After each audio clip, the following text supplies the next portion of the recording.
Masih pengen nostalgia dengan film-film era tahun 90-an? Oke, kita kasih lagi satu rekomendasi film yang kali ini berlatar post-apokalips, yang memperlihatkan bumi sedang dalam keadaan darurat daratan. Dunia dimana kayak nggak cocok untuk buaya darat. Dunia yang nggak cocok buat kalian yang fobia sama air. Di opening scene-nya nanti kalian bakalan tahu kenapa saya bilang seperti itu. By the way, gimana sekolah, kantor, aman, utang udah nambah? Ya udah, ini dia Waterworld. Universe, let's have some fun again. Here we go. Welcome to Rewatch.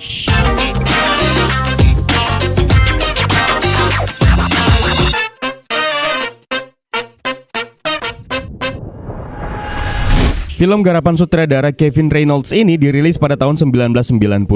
Film ini tergolong salah satu film termahal yang pernah dibuat di eranya. Sayang, di box office, film ini malah merugi dan baru balik modal setelah home release-nya. Tanggapan untuk film ini juga lumayan beragam sih. Ada yang suka, nggak sedikit juga yang seneng. Film yang dibintangi oleh salah satu aktor ternama pada saat itu, Kevin Costner sebagai The Mariner. Lalu ada Dennis Hopper sebagai The Deacon, Jean Tripplehorn sebagai Helen, perahu sebagai perahu, air sebagai air laut. Ya, begitulah, karena sepertinya di sini sedikit sekali penggunaan green screen. Film dengan setup termahal. Kalau kalian belum nonton filmnya, kasihan, kemana aja loh. Ya udah, ini adalah full spoiler content ya.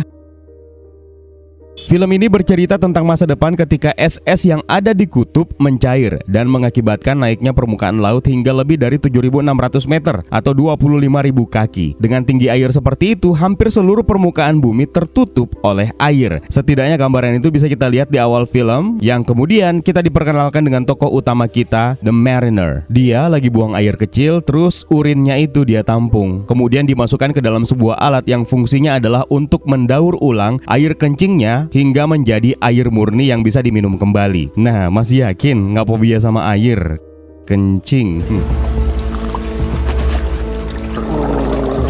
Di sini dia terlihat sendiri di hamparan lautan yang luas, melakukan aktivitasnya sebagai drifter tunggal hingga akhirnya dia bertemu dengan satu drifter lainnya, serta 3 orang lain yang mereka sebut dengan smokers. Kemudian terjadilah adegan menegangkan untuk memperebutkan sebuah barang berharga yang mengapung di air laut. Setelah dia sempat diremehkan karena perahunya tidak punya layar, The Mariner akhirnya mengejutkan mereka dengan mengembangkan layarnya dan melaju kencang untuk merebut barang berharga tersebut. Ternyata barang berharga itu adalah toples yang berisi tanah kering. Oke, biar nggak berasa konyol, kita jelaskan dulu ya bahwa di Waterworld ini, tanah kering adalah sebuah komoditas yang sangat berharga bagi mereka yang masih bertahan hidup di era post-apokaliptik ini. Maka bersyukurlah kalian yang masih bisa menginjak-injak tanah dengan seenaknya di zaman sekarang. Ya, meskipun di era sekarang tanah juga sering jadi sengketa sih. Kalau kita mau lihat pesan tersembunyi yang ada dalam adegan ini sepertinya merupakan sindiran terhadap era di zaman sekarang yang yaitu dia tadi, banyak banget yang terjadi sengketa tanah di mana-mana, bahkan antar keluarga. Setelah itu, The Mariner kemudian pergi ke sebuah lokasi permukiman terapung yang disebut dengan atoll. Dia kemudian menukar toples berisi tanah tersebut dengan beberapa persediaan akomodasi lainnya yang dia butuhkan di tempat seorang wanita yang bernama Helen. Di tempat Helen ini juga ada seorang anak kecil yang di punggungnya itu ada tato, yang mana tato tersebut berusaha terus disembunyi oleh Helen. Pada saat The Mariner bersiap meninggalkan atoll, beberapa warga atoll menawarkan seorang gadis kepada The Mariner untuk dibuahi.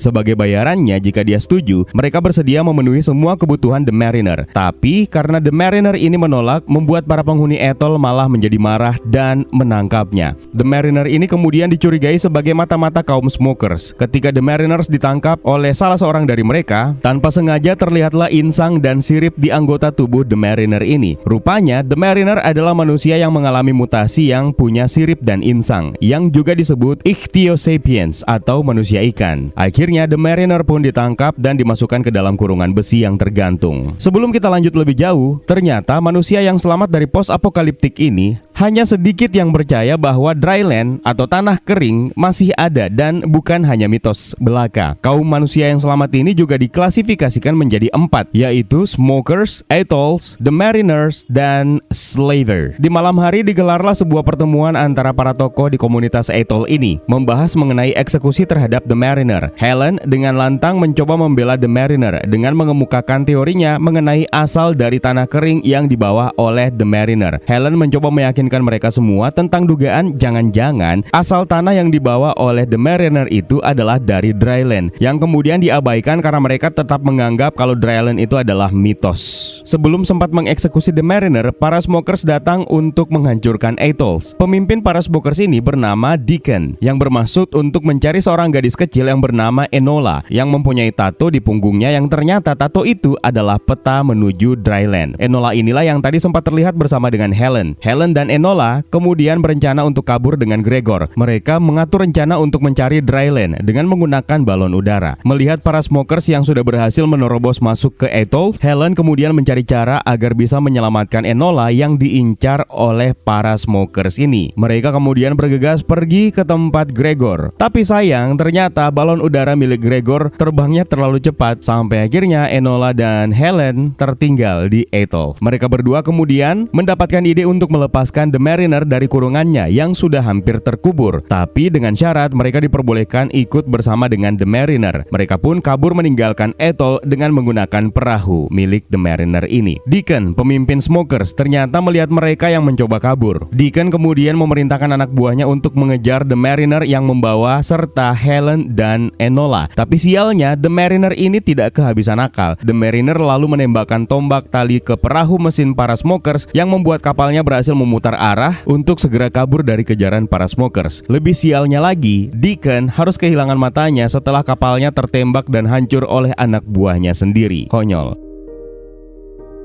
The Mariner, Helen, dan Enola akhirnya berhasil selamat dan menjauh dari kejaran para smokers. Singkat cerita, ketika keadaan sudah mulai aman terkendali, Helen kemudian bertanya kepada The Mariner apakah dia pernah pergi ke dryland. Helen merasa yakin bahwa The Mariner ini pernah ke sana karena dia punya tanah yang murni yang mana pada saat itu tidak seorang pun yang memilikinya. Helen memaksa The Mariner untuk membawa mereka ke dryland tersebut, tapi The Mariner tetap bersikeras kalau dia mendapatkan tanah itu dari hasil jarahan kaum para smokers. Hubungan The Mariner dengan dua orang asing di kapalnya ini tidak berjalan dengan mulus. Dia tidak suka dengan Enola yang mengotori kapalnya dengan gambar-gambar yang gak jelas, menggunakan krayon yang dia dapatkan di lambung perahu milik The Mariner. Di tengah perjalanan, para smokers ternyata masih berusaha untuk mengejar mereka dan kali ini menggunakan pesawat. Karena terdesak, Helen akhirnya nekat untuk menembakkan kail besi bertali di kapal milik The Mariner ke badan pesawat smokers dan tertancap tepat di badan salah seorang smokers dan membuat pesawat tersebut menjadi hilang kendali. The Mariner malah marah sama Helen karena Helen sudah merusak perahunya. The Mariner pun menghukum Helen dengan memotong rambutnya. Enola juga ikutan dihukum karena sebelumnya kan dia sudah melakukan aksi vandalisme di perahunya itu. Dinamika hubungan mereka pun terus berkembang seiring dengan berjalannya waktu. Ada adegan lucu ketika Helen dan Enola terlihat kelaparan melihat The Mariner makan satu biji tomat sendirian. Enola dan Helen berharap bisa dapat sisa-sisa biji dari tomat yang tersisa, tapi tetap aja diembat sama The Mariner. Lambat laun akhirnya Enola dan The Mariner malah menjadi lebih akrab. Hal ini membuat Helen terkejut dan menaruh simpati. Ketika mereka bertemu dengan salah seorang drifter lain, drifter asing ini melakukan trading dengan The Mariner dengan menawarkan Helen. Tapi sesaat sebelum drifter tersebut menyelesaikan misinya ke Helen, The Mariner akhirnya berubah pikiran dan membatalkan kesepakatannya serta menyelamatkan Helen. Singkat cerita lagi, tiba-tiba para smokers yang kali ini dipimpin langsung oleh Deacon sendiri kembali menyerang perahu The Mariner. Dengan lihai dan lincah penuh dengan trik, The Mariner masih tetap bisa menghindar dan lolos dari serangan para smokers ini. Ini membuat Deacon frustasi dan menembak The Mariner tepat di perutnya. Setelah penyerangan tersebut, Helen kembali mempertanyakan perihal dryland kepada The Mariner yang sedang terluka. Helen yakin kalau The Mariner memang pernah ke dryland tersebut karena di perahunya ini banyak sekali barang-barang yang tidak pernah mereka temukan sebelumnya. The Mariner lagi-lagi meyakinkan bahwa dryland itu cuma mitos. Tapi karena Helen tetap bersikeras mempertanyakan asal dari barang-barang modern di kapalnya, The Mariner akhirnya menunjukkan kota di dasar laut dengan menggunakan bola kaca untuk menyelam dan melihat kota tersebut. Dan seketika itu juga Helen takjub melihat keadaan kota dasar laut yang tenggelam tersebut. Di saat yang sama, para smoker lagi-lagi menyerang perahu milik The Mariner dan berhasil naik ke perahunya. Mereka mencari Enola, tapi mereka tidak bisa menemukannya. Ketika Helen dan The Mariner kembali dari dasar laut, para smoker kemudian menangkap dan memaksa mereka untuk memperlihatkan tempat persembunyian Enola. Mendengar bahwa Helen dan Mariner akan dibunuh, Enola akhirnya keluar dan ditangkap oleh Deacon. Helen dan Mariner kabur dari upaya anak buah Deacon untuk membunuhnya. Mereka kemudian menyelam ke dasar laut sekali lagi. Deacon membakar kapal The Mariner lalu pergi dengan membawa Enola.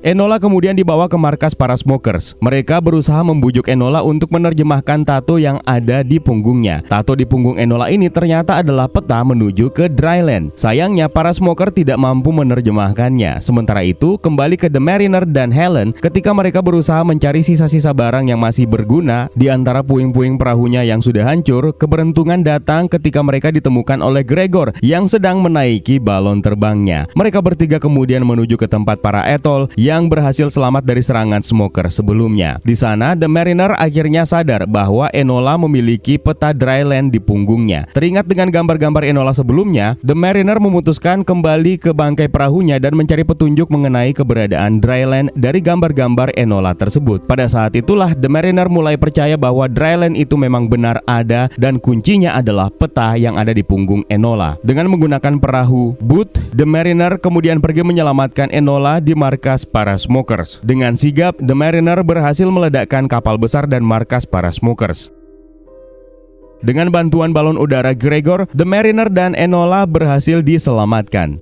Ternyata para smokers masih belum kapok. Mereka masih tetap semangat mengejar The Mariner dan Enola. Para smokers hampir saja mendapatkan kembali Enola yang tidak sengaja terjatuh dari balon udara akibat tembakan para smokers. Beruntung The Mariner lebih dulu menyelamatkan Enola dan membuat para smokers termasuk Deacon pimpinan mereka saling bertabrakan dan boot mereka pun terbakar. Ketika Enola naik ke balon udara tanpa sengaja, Gregor melihat punggung Enola dan akhirnya berhasil memecahkan angka-angka peta di punggung Enola itu. Setelah itu mereka berhasil menemukan Dryland, yaitu sebuah tanah kering yang luas. Gregor, Enola, dan Helen akhirnya memulai peradaban yang baru di pulau tersebut. Sementara The Mariner merasa tidak nyaman dengan keberadaan berbagai jenis spesies hewan darat di pulau tersebut dan membuat perahu baru, kemudian melaut kembali. The Mariner merasa bahwa pulau ini bukanlah habitatnya dan berniat kembali ke habitat aslinya, yaitu di laut, Waterworld. Sebelum dia pergi, Helen memberinya nama dari sebuah mitos kuno, yaitu Ulysses. Dari tadi kayak kasih namanya. Dan ternyata Dryland yang mereka cari selama ini dan dianggap mitos adalah puncak Mount Everest.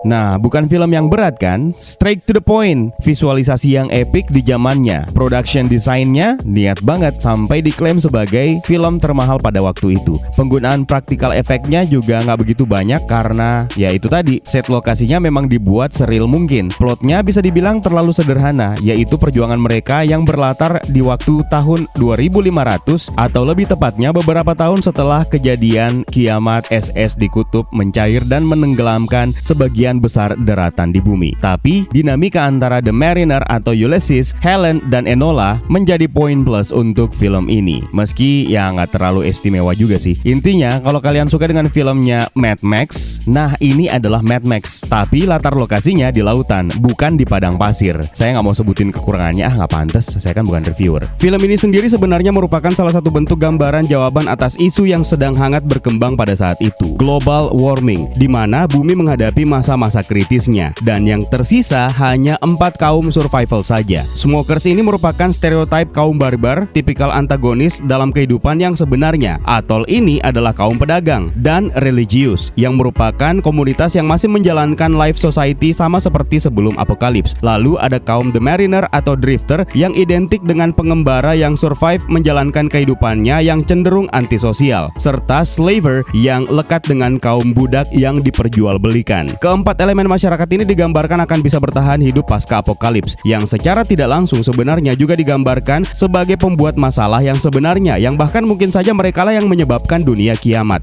Kiamat secara harfiah, kiamat dalam artian hubungan antara manusia terpecah dan terkotak-kotak, kiamat setelah kehilangan kepercayaan dan religius mereka. Yang menarik adalah kehadiran The Mariner, sang antihero yang meminum urinnya sendiri setelah didaur ulang. Pada nyadar gak sih kalau sang sutradara sebenarnya menyisipkan pesan kepada audiens? Ini nih yang bakalan terjadi kalau kalian terlalu berlebihan mengeksplor sumber daya alam yang ada di bumi. Makanya melalui plot urin tersebut, sang sutradara menitip pesan untuk menggunakan sumber daya alam dengan bijak, berhemat, dan lebih bersahabat lagi dengan alam. Maka dari semua itu dibutuhkan satu orang tokoh protagonis yang terus menyimpan harapan dan asa serta dengan logika dan wawasannya, dan dia adalah Helen. Mungkin ada juga yang bertanya kenapa harus urinnya yang dia daur ulang menjadi air murni alias hydro untuk diminum. Kenapa bukan air laut? Di filmnya sebenarnya sudah dijelaskan oleh The Mariner, karena air laut itu kadar garamnya terlalu tinggi dan tidak dapat didaur ulang dengan peralatan mereka yang seadanya. Air murni ini pula lah yang akan digunakan untuk menyiram tanaman yang akan dijadikan sebagai bahan pangan utama mereka. Menurut kalian bagaimana, Universe? Di kolom komentar ya. It's time for me to sign out. My name is Eka. Stay safe and until next time.